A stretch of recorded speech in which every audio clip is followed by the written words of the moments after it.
Prezados pais, mestres, diretores, educadores, obrigado pelo convite. É um prazer voltar mais uma vez para esta plateia, principalmente num assunto tão importante que é a educação dos nossos filhos. Educação é um assunto que pode dar a maior satisfação e Deus nos livre também a maior frustração. Então, nada melhor que falar disto entre Rosh Hashanah e Yom Kippur, os dias mais importantes do ano. O tema nosso, hoje à noite, é educar nossos filhos na era do consumo. Numa sociedade de consumidores, como fica a educação? Eu estava pensando nestes dias, nesta palestra, e achei que já que ela ocorre nos primeiros dias do ano, bem no começo, logo depois do Rosh Hashanah, achei que a gente poderia talvez tentar basear-se em valores milenários, valores fortes, algo que é embasado e que realmente sobreviveu muitos ismos. Então escolhi a leitura da Torá do Rosh Hashanah para comentá-la junto com vocês e ver o que a gente pode aprender na atualidade para os nossos filhos. Em breve, rapidamente, a leitura que nós tivemos esses 2 dias do Rosh Hashanah nos contam o nascimento milagroso de Isaac. Yitzhak Avinu, o segundo patriarca. Sara é uma mulher estéril, muitos anos já, décadas passaram, ela tem 90 anos e finalmente, no dia do Rosh Hashanah, ela é atendida e concebe um filho, Yitzhak. Este menino vai crescer sob cuidado de Abraham e de Sara. Num certo momento, a Sara não gosta como Ismael se comporta em casa e ela pede a Abraham, por favor, me tira este menino, ele está prejudicando a educação do nosso filho. Yitzhak cresce, se torna um adulto, e num belo momento, Deus pede a Abraham o último teste da vida dele, levar Isaac para o altar. Abdicar deste filho que nasceu na velhice. Isaac e Abrão estão indo juntos. O final é um happy end, todo mundo conhece. Isaac foi substituído por um carneiro. E até hoje nos lembramos várias vezes, nas rezas de Rosh Hashanah e Yom Kippur, a dedicação de Abraham e de Yitzhak. E para lembrar que este carneiro substituiu Yitzhak, nós temos o shofar. Isto em breve a leitura da Torá para quem prestou atenção nestes dias do Rosh Hashanah. Então, meus amigos, vamos juntos. Vayigdal hayeled vayigamal. Num certo momento, Isaac cresceu e desmamou, parou de mamar. Vayas Abraham mishte gadol. Abrão fez uma festa grande. Abrão era rico, podia se permitir. Acredita-me que ele fez uma festa grande. Acho que não foi uma balada, mas foi uma festa grande, uma festona. Convidou muita gente importante. Abraham tinha uma aliança com muitos príncipes naquela época e vieram gente importante nesta festa. Nossos sábios nos dizem no Midrash que também apareceu na festa aquele gigante Og, o rei do Bashan. Ele viu aquela pequena criança e ele falou: com meus dedos posso esmagá-lo. Abrão não prestou atenção, não se impressionou. Continuou educando Yitzhak. E o Midrash termina deste pequenininho, saíram alafim, dezenas de milhares. E Og acabou nas mãos dos descendentes deste pequeno. Então, a primeira regra em educação. Pais têm que sonhar sobre seu filho. Acredita no potencial grande do vosso filho. Hoje ele é pequeno, mas um dia ele será grande. É muito importante acreditar que este pequeno vai ser grande. Ele tem um potencial, ele tem forças. Os pais não podem se impressionar com nada. Assim como Abraham não se impressionou. E os resultados foram magníficos. E um belo dia, Sara está vendo uma cena que ela não gostou. Vatere Sara et ben Hagar hamitzrit. Ela viu o filho desta Hagar a egípcia, Metzachek, provocando Isaac. Vatomer le Avraham, ela disse para Abraão, Garesh ha'amah hazot vet bena, me tira este filho de casa. Ele está atrapalhando a educação. Vayerah hadavar meod bene Avraham. Abraão não gostou nada. Ele, o homem que é o símbolo da hospitalidade e da bondade, tirar Ismael de casa. Vayomer Eloquim, disse Deus para Abraão, Kol asher tomar elecha Sarah, shma bekola. Tudo que a Sarah te diz, escuta. É para teu bem. Muitas vezes tem coisas que prejudicam a educação dos nossos filhos. Muitos assuntos perigosos aparecem. E muitas vezes apenas um dos cônjuges percebe. Está mais antenado, está mais sensível, talvez está mais presente. Acontece, não todos percebem. Tem que saber quando retirar, quando parar. Existem limites. Não tudo pode entrar em casa. Tem certas palavras, certos palavrões que não pertencem ao nosso lexicon. Tem certas cenas que não pertencem à nossa visão. É muito importante se conscientizar disto. Mesmo Abraão não percebeu. Mas Deus disse para ele, a Sara tem esta sensibilidade. Ela está sintonizada e sabe o que é bem para o filho dela. Muitos avanços tecnológicos surgiram e muitos deles são benéficos para a sociedade. Presta bem atenção à palavra que eu estou falando. São benéficos, mas alguns são perigosos. Junto com o benefício, existe um perigo. Querendo ou não, a internet pode salvar vidas, pode ajudar os nossos filhos a preparar suas lições em casa. Uma maravilha, matéria, o que vocês querem? Mas pode torná-los viciados, adictos. Cuidado, moderação. Facebook, excelente. Uma rede, todo mundo junto, parece uma união. Via Asuhulam Aguda Achat, parece todos unidos. Mas uma união muito fria, sem sensibilidade, sem coração, sem sentimentos. Cuidado, a exposição demasiada. Muitas vezes, hoje, nós não somos mais usuários, mas usados pela tecnologia.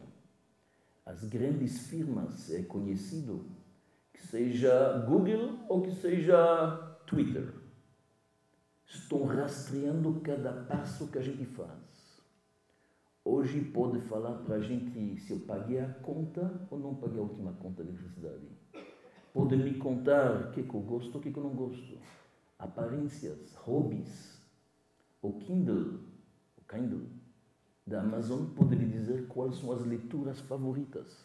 Estas listas valem muito dinheiro.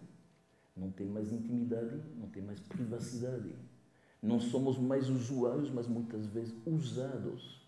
Cuidado, cuidado. Os psicólogos alertam que pode haver bullying através do Facebook. Afinal, o que é Facebook? Vamos ser sinceros. É uma competição de popularidade. Alguns colocam muitas fotos, muitos eventos estão ocupados, muito populares. Mas como fica com a criança que não é tão popular? E que não tem tantos eventos e fotografias para mostrar? Ou que é mais tímido e discreto? Dizem os sábios que entendem, cuidado, pode cair na depressão. Muito mais que numa festinha onde ele participa apenas do lado, porque isto é constante 24 horas. A violação da privacidade, a exposição, cuidado com tudo isto. A televisão e Game Boys, extraordinário, passatempo. Melhores babysitters para os nossos filhos. Alguns já substituem pai e mãe. Mas temos que saber até onde. Eu estou consciente que ninguém aqui vai tirar sua televisão e seu Facebook e vai parar com isto, mas a moderação é necessária. Se você acordar um dia de manhã e perceber que às 6h30 de manhã seu filho já está jogando Game Boy ou na televisão, a lâmpada vermelha tem que acender, tem um problema, alguma coisa está acontecendo.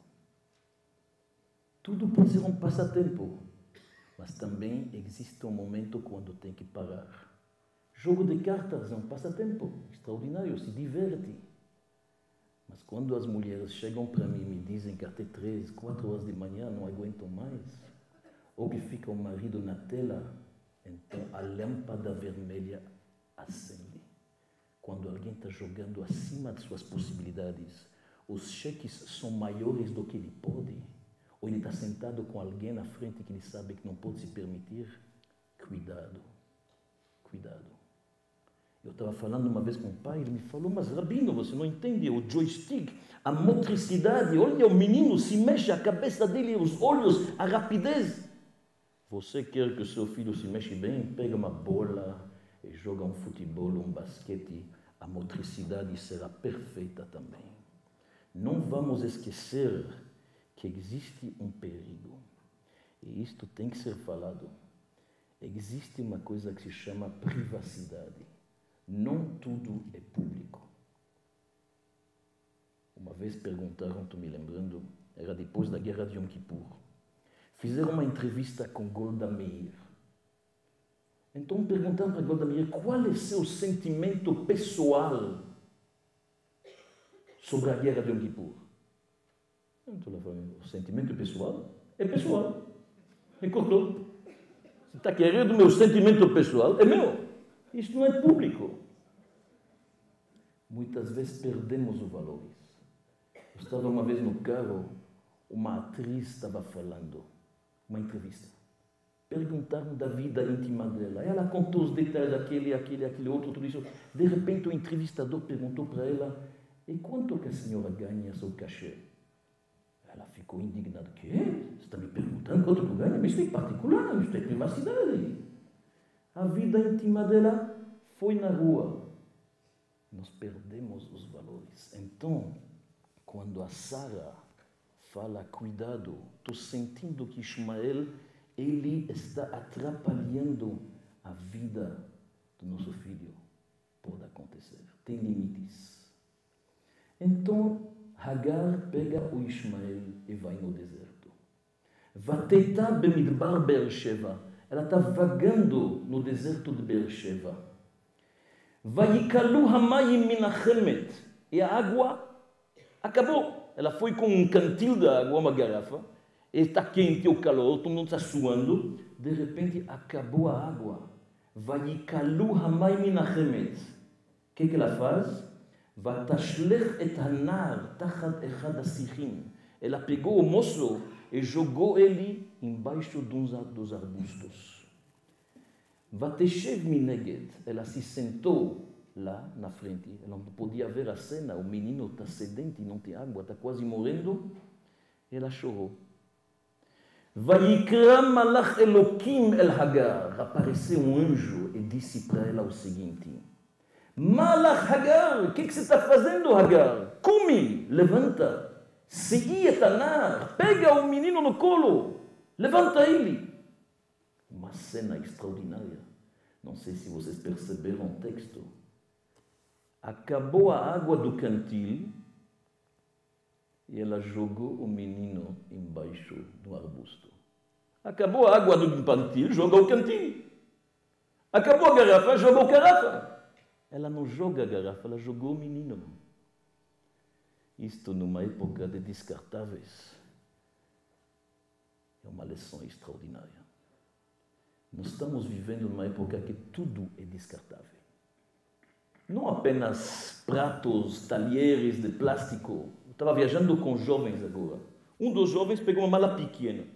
Perguntei, mas como? Todo mundo tem uma mala grande. Ele me mostrou roupa descartável. Pega um dia, joga o próximo. Roupa descartável. Tem tudo hoje descartável. Para alguns, já estamos na sociedade do consumo, eletrônicos são descartáveis. O laptop é antigo, saiu um novo modelo. Agora, era um celular. O celular não é mais bom, tem um iPhone não sei, tem um BlackBerry. E vamos na frente. No Japão tem grandes sacolas de lixo para jogar laptops. Novo modelo saiu, a gente vai se adaptando. Mas não tudo é descartável na vida. Não tudo pode jogar fora. Terminou a água, jogou o menino. Muitas vezes as faltas de recursos, quem paga para isto são os nossos filhos. Não tem dinheiro, então a primeira coisa é que se corta o Talmud Torá, a escola. Não se poupa em educação, meus amigos, depois custa muito mais caro. Para consertar é muito mais caro que esta mensalidade. Muito mais caro que o professor, que o Melamed, que vai ensinar Yirat Shamayim para os nossos filhos. Tem que saber o que pode descartar e o que não pode descartar. Judaísmo tem uma solução. O que disse o anjo para Hagar? Malach Hagar, o que você está fazendo? Chorando apenas? Não é a solução. Come, levanta, se ietanar, pega este moço nas tuas mãos, cava com as mãos, quem sabe, aparece água. E apareceu. Ele sobreviveu. E não só que ele sobreviveu, se tornou uma nação bastante grande. Vegam legoi gadol asimeno. A nação de Ismael. Meus amigos, ficar sentado e reclamar e chorar não é a solução judaica, não. Transforma estas lágrimas em atos. Uma ação é melhor que 1000 suspiros, diz o Rebbe Rashab. Então, resumindo o que nós vimos até agora. Nós vimos, primeira coisa, que tem que, obviamente, acreditar no potencial da criança. 2, nós vimos que tem limites. Tem coisas que entram em casa, tem coisas que não entram. E depois nós vemos que não tudo é descartável. Continua a Torá e nos diz que o anjo falou para Hagar que chama Eloquim el kol hanar. Deus escutou o choro do menino, Baasher hu shama, como ele está agora. O Midrash nos diz que os anjos lá em cima tentaram explicar, mas este menino vai sair dele uma nação de terroristas. Vão ser inimigos de Israel. Um dia vão explodir pizzarias, hotéis, talvez as Twin Towers. Deus falou, Baasher Husham. Não se olha como ele será, se olha como que ele é hoje. Hoje é uma criança pura, merece atenção. Então, aqui tem água para ele. Jamais desiste de um filho. Não se dá por vencido. Abrão não cortou os laços com Ismael. 25 anos depois, quando foi chamado para Moriá, está escrito que ele levou 2 moços consigo. Vayikach et shtei na'arav ito. Quem são os 2 moços? Eliezer e Ismael. Mas como que aparece Ismael aqui? É um nômade, ficou no deserto. Não, Abrão teve contato com ele todos esses anos. Não desistiu. Abrão acreditou que se leva ele consigo no Monte Moriá, vai ter um efeito positivo. E teve. Nossos sábios dizem que Ismael fez chuva antes de falecer. Antes de falecer Abrão. Você não desiste de um filho jamais. Não podemos abdicar de ninguém. Quem de nós pode se permitir isto? 1,5 milhão de crianças perdemos 50 anos atrás? Quem tem ousadia de abdicar de alguém? Eu estava falando uma vez com um casal. Rabino, o Brasil é diferente, não é assim. São as crianças que mandam, a gente fala amém. Não é bem assim, não. Você não fala amém para tudo, e o Brasil não é diferente, porque nossos valores são eternos. A educação tem a mesma obrigação que seja no Brasil, na Europa ou em Tahiti. E um belo dia, Deus chama Abrão. Kachna et bincha, pega seu filho. Et yechitra asher ahavta, aquele que se amou, aquele único que nasceu na velhice. Ve'ha'aleu le'olá, e leva ele em cima do altar no Monte Moriá. Vayashkem Avraham baboker. Abraham acordou cedo. Vayachavosh et chamoró. Ele preparou o burro. Vayiven sham et hamizbeach. Ele que construiu o altar. Meus amigos, Abraham era rico. Tinha empregados. Podia mandar o cocheiro preparar a carruagem. Ele vai preparar o burro. Podia mandar o mordomo preparar os sanduíches, preparar e levar a madeira. Ele tem que carregar a madeira. Um homem de 137 anos, um velhinho tem que construir, levantar as pedras do altar. Isto se chama envolvimento pessoal. Quando se trata do filho, não se delega a educação para outros. Não é a secretária que vai cuidar da educação. É o mesmo. Isto é importante. Tem certas coisas que você pode passar para frente. Outras tem que fazer sozinho. Não basta você se apoiar que estão numa escola boa, pagam mensalidades, participam do PTA, Parents, Teachers, pais e mestres, reuniões. Em casa, o exemplo, o envolvimento pessoal cada um. Abrão vai sozinho. Ele podia ter mandado alguém fazer isso. Não. Um ato como a Akedah, este ato de devoção para Deus, com as mãos dele ele faz. Custa o que custa. Educação não se delega para outros.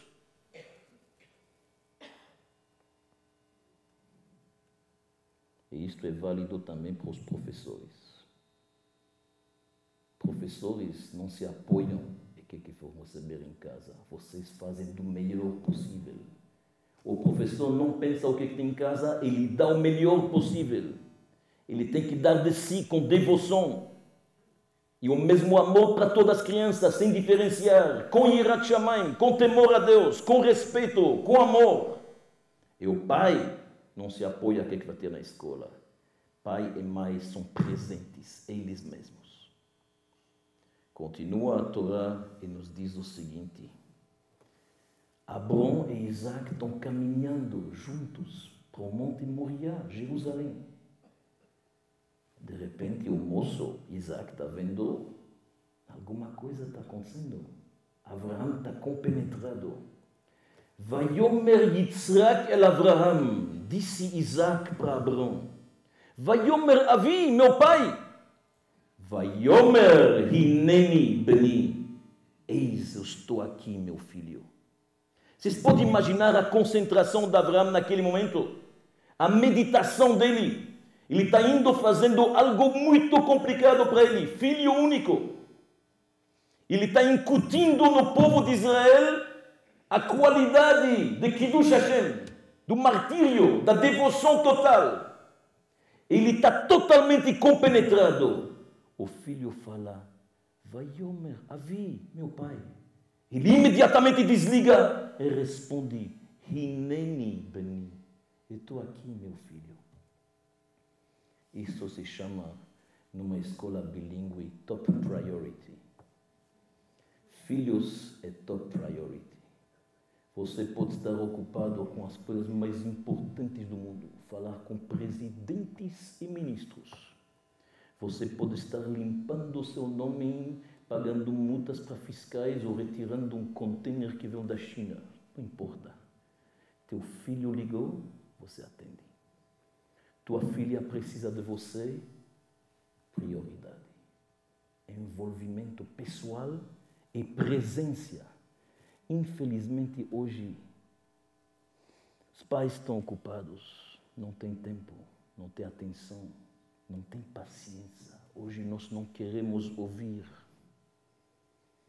Falando na sinagoga Rosh Hashanah, e não sei se me entenderam, eu falei quanto que é importante esta bênção Lishmoa Kol Shofar, escutar a voz.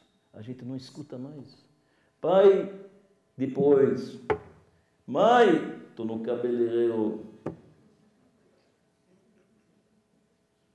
Onde estamos? Onde estamos? Olha quantas coisas bonitas podemos aprender deste Abrão. Incrível. E ainda continua a Torá e nos diz uma coisa interessante. quando Abraão se prepara quase para imolar Isaac, naquele momento, dizem os nossos sábios, das janelas dos céus, os anjos olharam e choraram. Malachei hasharet bachu vezalgu dimotehen al enav shel Yitzhak. As lágrimas dos anjos, vendo esta cena terrível, caíram nos olhos de Isaac. Ve'enei Yitzhak kavdu mezoken. E Isaac se tornou cego na velhice, por causa destas lágrimas. Eu pergunto para vocês, lágrimas podem cegar alguém? Lágrimas são água, mesmo um pouco salgada, mas afinal, lágrimas podem cegar alguém? Lágrimas no anjo? Resposta: tem lágrimas positivas e tem lágrimas negativas. Tem lágrimas de emoções verdadeiras, muitas vezes de alegria, que a gente não consegue expressar. Estas lágrimas são positivas. Mas tem lágrimas que não servem. Quando você chora por um problema que não existe, quando você aumenta o problema, que você encrenca, quando você chora e faz a coisa pesada, este tipo de lágrima pode cegar teu filho. Presta bem atenção no que estou falando. Nos Estados Unidos fizeram uma pesquisa interessante. Tantos imigrantes chegaram lá da Europa 60, 80 anos atrás. A primeira geração, muitos deles guardavam o Shabbat perfeitamente, colocavam tefilim, comiam kasher, a mulher ia no mikve, tudo. A segunda geração, tanta gente deixou, se distanciou, se afastou. Foram ver por quê. E descobriram uma coisa interessante. A primeira geração guardava. Mas quando o pai chegava na sexta-feira, ele dizia: oi, de novo o Shabbat não vai dar para trabalhar. Um dia a menos dinheiro para ganhar. Quando a mãe fala: eu tenho que levar de novo a galinha para o shochet, isso é complicado. De novo não vamos poder fazer isto, aquilo. Quando você chora porque o judaísmo é pesado, a mensagem é perigosa. A mensagem que se transmite. Então todos estes filhos, no subconsciente, ficou aquele choro que o judaísmo é: oi, coitado, tem que de novo comer kasher, aquela coisa. Hoje, de novo vamos parar 3 dias, não vai funcionar a fábrica, 3 dias, o que vai acontecer conosco? Pode pensar, não pode falar. Perigoso. Uma vez eu dei uma aula para meninas, minha esposa me pediu para substituí-la. Então, eram meninas de 12 anos, acho, 13 anos. A aula era excelente, as meninas perguntaram carne kasher, kashrut, leite. De repente, meninas de 12 anos começaram a falar comigo: mas Rabino, a carne kasher não é cara demais? É muito caro. Mas olhei para estas moças e falei: será que estas moças estão indo no açougue comprar a carne? Eu acho que nem as mães não vão no açougue, eles levantam o telefone. O que está acontecendo? É verdade que a carne é cara. É verdade. Isto é uma discussão entre adultos para nós. Mas cuida-se qual é a mensagem. Se isto que vai sobrar apenas. O judaísmo tem que ser transmitido com amor. Uma mesa de Shabbat é um diamante. A mesa de Rosh Hashanah, toda a família junto, é uma joia de Bulgari. Tem que saber apresentar as coisas. Não tem coisa mais bonita que um judaísmo vivo, vibrante, uma família unida e sólida. Chorar quando não deve pode deixar nossos filhos cegos na sua escolha. Então, resumindo até agora o que nós falamos e aprendemos, lições práticas da leitura da Torá de Rosh Hashanah. Acredita no potencial do seu filho. É maravilhoso, é azul como o céu. Ele pode ser um grande. Um dia será talvez um Einstein ou Rabi Akiva. Quem sabe um Mozart. Mas ele coloca limites. Não tudo é permitido. E não tudo deve entrar na sua casa. Não tudo é descartável. Tem que saber o que se descarta e o que se conserva. E tem que saber onde que tem que dar o primeiro corte, com certeza não na educação. Não desiste jamais de um filho, mesmo se ele se afastou um pouquinho. Mantém os laços. Vai se esforçando. Come, levanta, Sietanar, pega esta criança. A água vai aparecer. Envolvimento pessoal. Não deixa outros fazerem. Só vocês podem fazer isto. Se Deus escolheu vocês como os pais desta criança, porque Ele confiou que vocês são as melhores pessoas para fazer isto. Top priority. Não tem coisa mais importante que quando o seu filho lhe liga. Se você é um homem ocupado, então coloca um celular especial, a linha vermelha, com seus filhos se precisa. A comunicação com seus filhos não pode ser através de um pequeno papelzinho amarelo que você coloca na geladeira à noite para ele ler de manhã. Não funciona. E também lembra-se, não apresenta o judaísmo como algo pesado. Não é. Estamos indo para Yom Kippur, todos nós. Eu olho vocês, eu vejo aqui um público interessado, dedicado, devoto. Estaremos Yom Kippur na sinagoga, mas deixa-lhe falar, antigamente não funcionava assim. Antigamente não havia sinagogas. O povo se reunia no pátio do templo, no pátio do Bet HaMikdash. E lá o serviço era principalmente feito pelo Kohen Gadol, o sumo sacerdote. E o povo assistia e obviamente pedia perdão neste dia grande.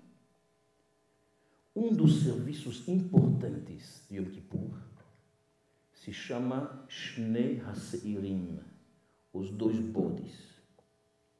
Havia 2 bodes que se colocavam na frente do Kohen, do sumo sacerdote. Havia um sorteio. O da direita, Lashem, para Deus. Partes dele entravam até dentro do Kodesh HaKodashim, do santuário, no templo. O segundo, Azazel, era jogado fora.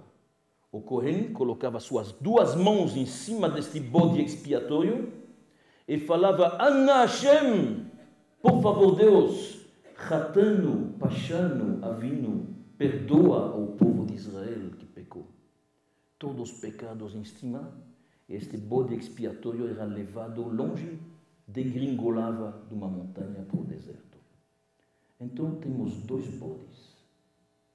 E a lei judaica diz que estes 2 bodes tinham que ser iguais. Iguais. Iguais em tamanho, em cor e em valor. Mas por que tinha que ser o mesmo valor? Aquele que vai para o templo, que vai para Deus, obviamente tem que ser do bom e do melhor. Mas aquele que vai lá para degringolar, para acabar, que seja qualquer um. Não. Nossos sábios dizem iguais, idênticos. Sabe por quê? Aqui tem uma mensagem das mais importantes. O bode que entrava no templo representa a espiritualidade, as aspirações espirituais do homem, a elevação da alma, um livro, uma prece, um favor para o outro. O bode que ia para o deserto na terra representa as aspirações terrestres e materiais, a materialidade, o alimento do corpo. Vem a Torá e nos diz o seguinte: não me importa quanto você quer gastar para seu corpo, quanto você ama a matéria, por que não? Quanto você quer? Mas é igual para a outra parte. Pelo menos 50-50. Você quer gastar? Você quer comprar? Você quer ser um consumidor? Ter do bom e do melhor? Troca o carro cada ano? Como que não? O computador cada semana? Por que não? Mas é igual à outra parte. Você alimenta o teu corpo. Você se preocupa com matéria. Excelente. O judaísmo não tem nada contra o conforto. O judaísmo não preza a pobreza como outras religiões. Mas nós prezamos o equilíbrio.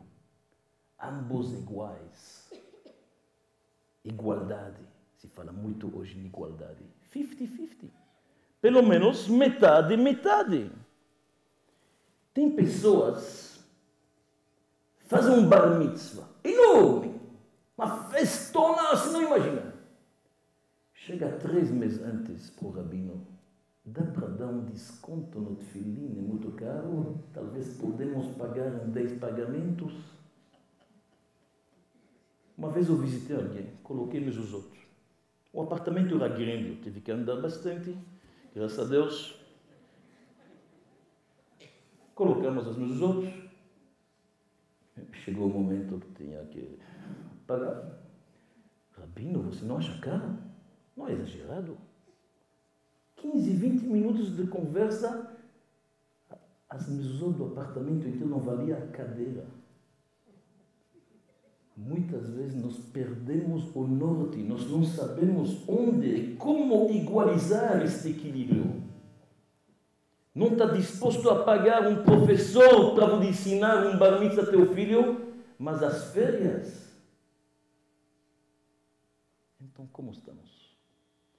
Aqui entra a igualdade. Quanto que uma pessoa tem que saber ser igual. Nós não podemos, antigamente pelo menos havia esta igualdade. Se não tem esta igualdade, então nós temos que cuidar. Estou vendo antigamente, deixa eu lhe falar uma coisa, na Polônia havia um costume, na comunidade judaica, quando alguém abastado, que Deus o abençoou com fortuna, casava sua filha ou seu filho, ele procurava na mesma semana pelo menos casar alguns órfãos, para manter um equilíbrio entre o espiritual entre o material, entre o prazer dele e os prazeres do outro. Mas nós não somos capazes disso. E a gente muitas vezes, meus amigos, afunda os nossos filhos numa materialidade demasiada, pensando na gente apenas e não nos nossos filhos. A gente exagera. Quando uma menina de 8 anos pede para sua mãe que ela precisa ir na costureira, tal e tal, com um nome, para fazer um vestido. Será que não estamos exagerando?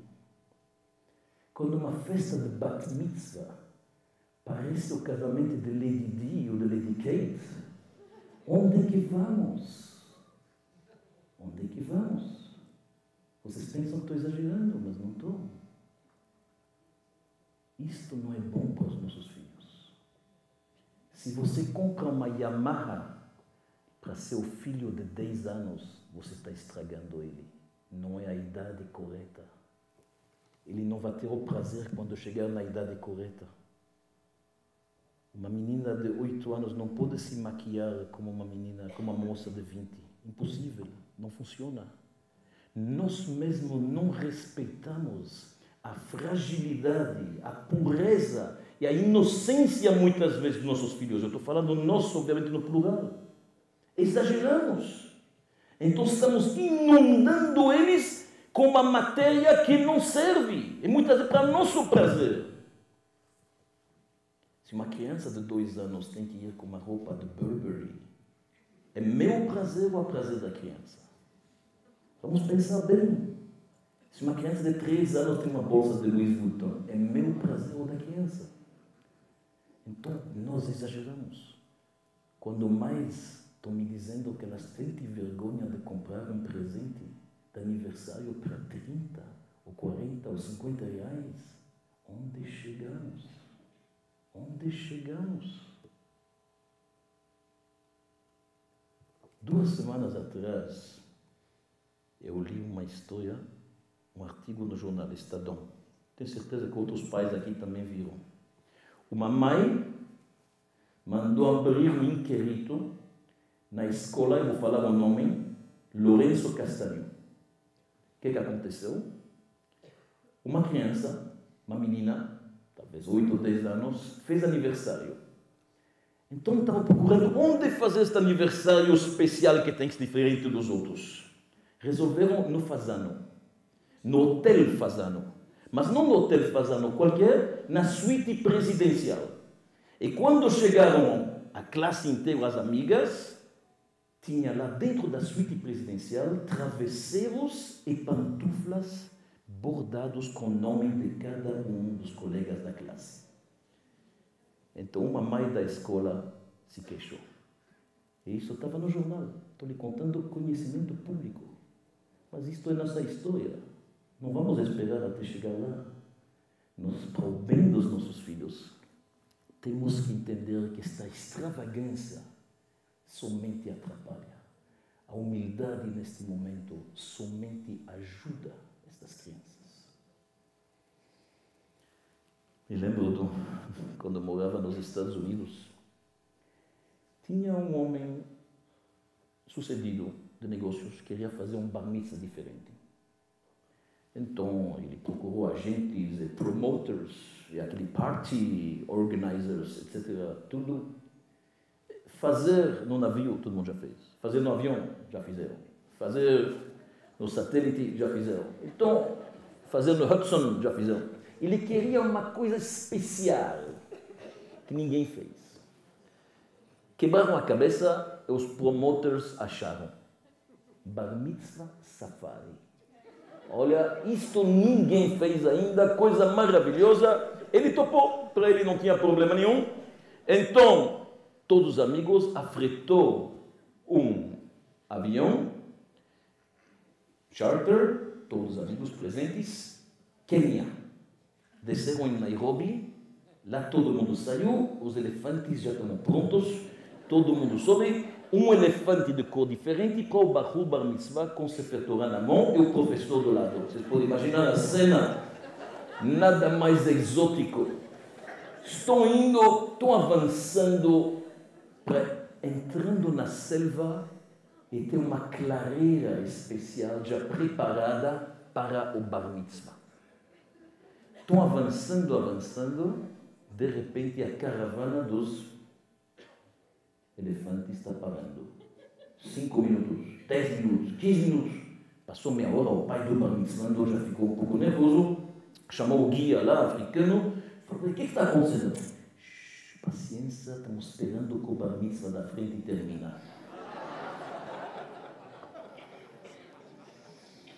Meus amigos, estes dois bodes que a Torá recomenda, um bom equilíbrio, excelente, é saudável, é a coisa melhor que podemos fazer para os nossos filhos, acreditam-me. Quer gastar? Ótimo, mas investe também do lado espiritual. Se o crescimento está só na matéria, é perigoso, porque o vizinho tem mais, é um belo dia ele vai pegar lá.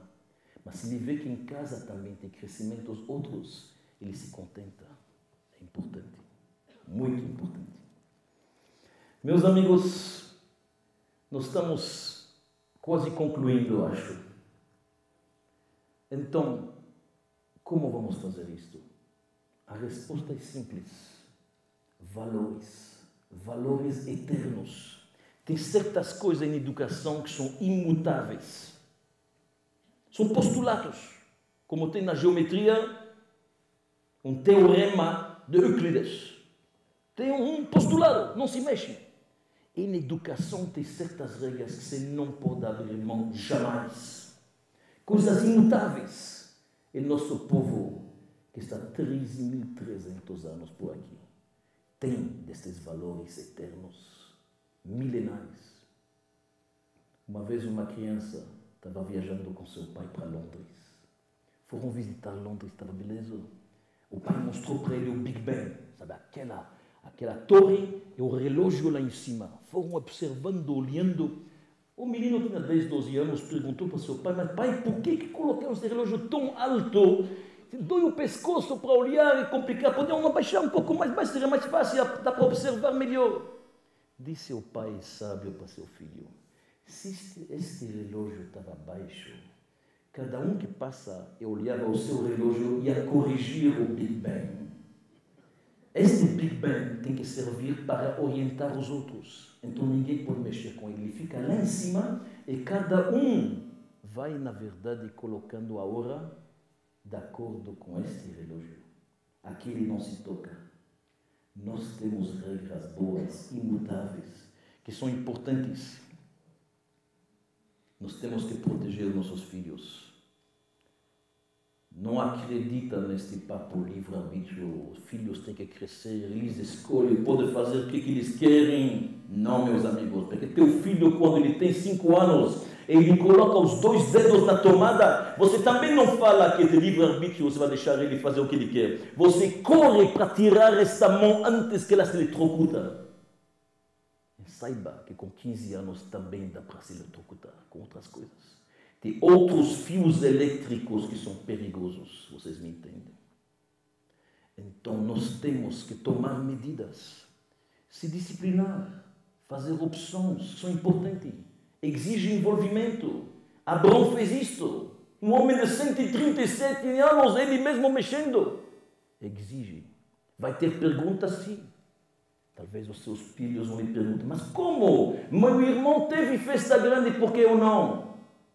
Porque nós crescemos, progredimos, as coisas mudaram.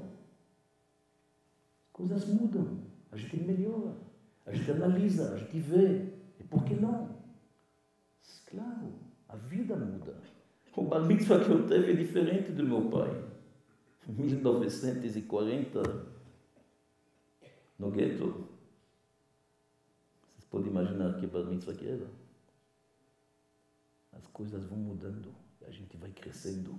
Nós somos capazes, temos que aprender de vez em quando a falar não para os nossos filhos. Eles esperam isso da gente. Eles vão ter mais respeito pela gente. Acredita em mim. Muitas vezes vejo crianças conversarem entre si. Eles falam, na minha casa não dá para fazer isso. Meu pai e minha mãe não deixam. Com orgulho eles falam isso. Com orgulho. Vocês ficarão surpresas. Regras é a coisa melhor que pode ter. Para o bem, para o mal. Tudo. O teste da riqueza é um teste grande. Não é fácil, mas somos capazes de passá-lo. Nós temos os instrumentos para isso. Sabemos escolher, sabemos fazer o bem com que Deus nos abençoa. Esta comunidade demonstrou isto em vários momentos. Então, vamos fazer o melhor para os nossos filhos. Isto é importante.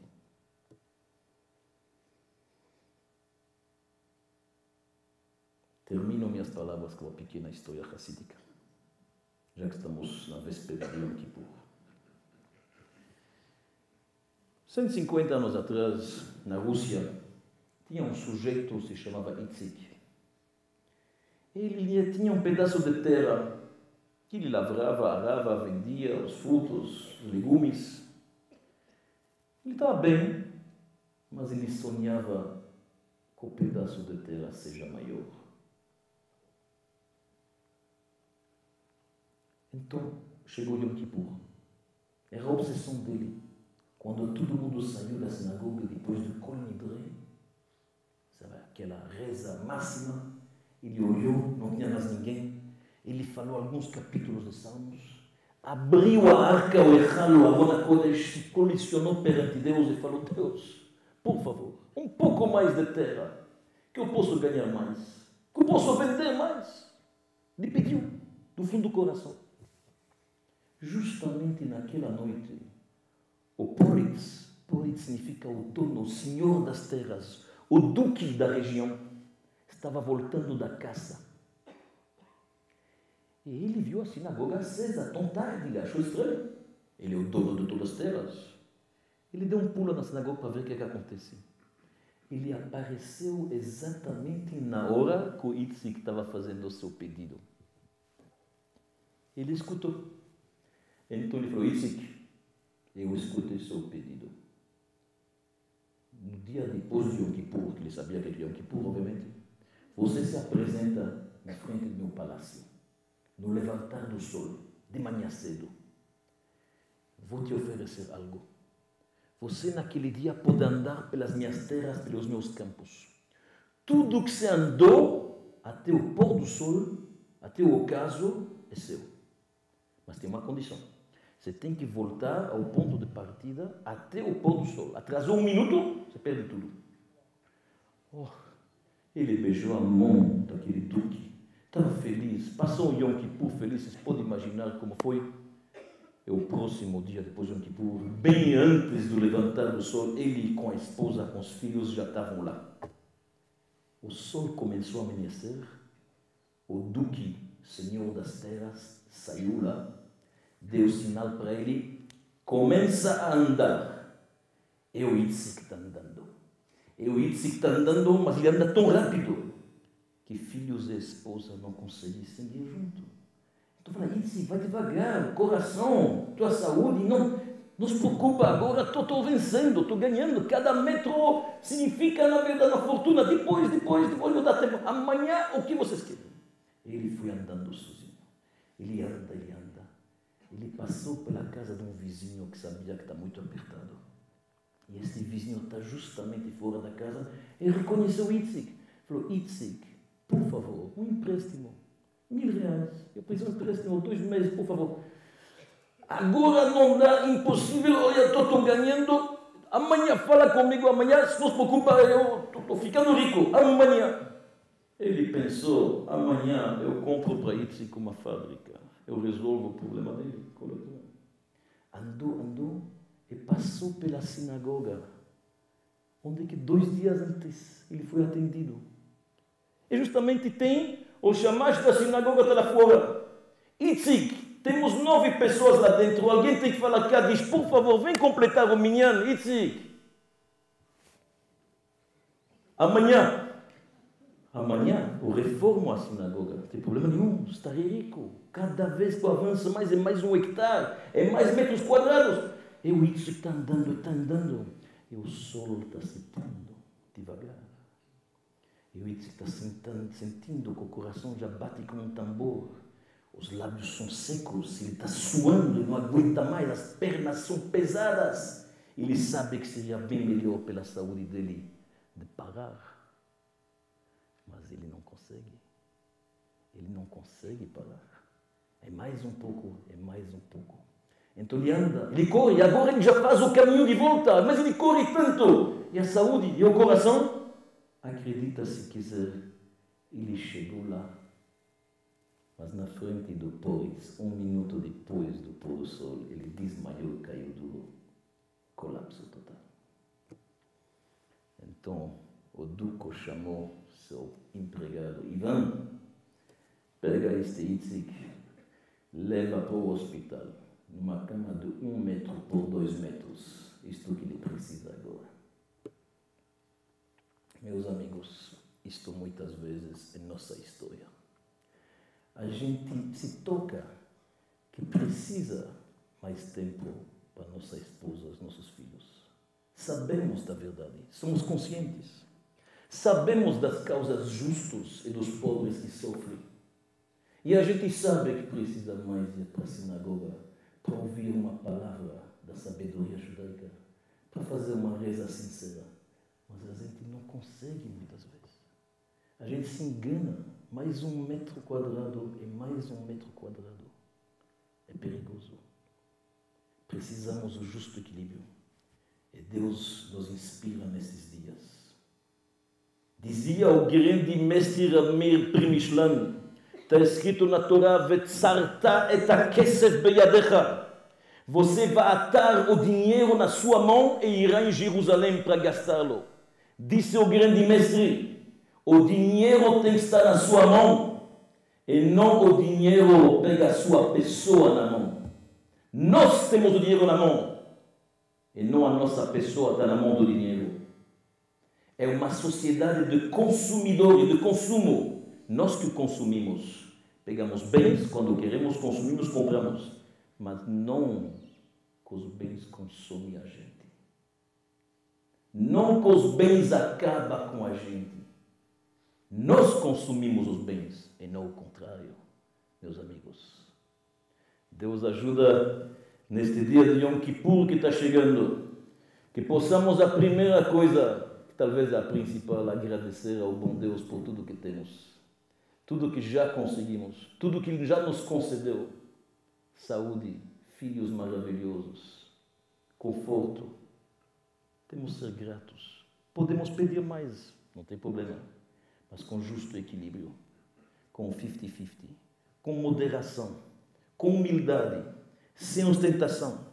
E que Deus possa nos permitir a ter sempre momentos felizes, serem todos aqui inscritos, e não somente inscritos, mas selados no livro da vida, Besefer Shal Tzadikim, l'altar lechaim tovim, E que Deus abençoe cada um de nós e nossas famílias. Bebane, com filhos, Chaye, saúde, o Mezone, Parnassá, sustento, Bekulam, revive, tudo isto com abundância. Amém, Sela. Muito obrigado.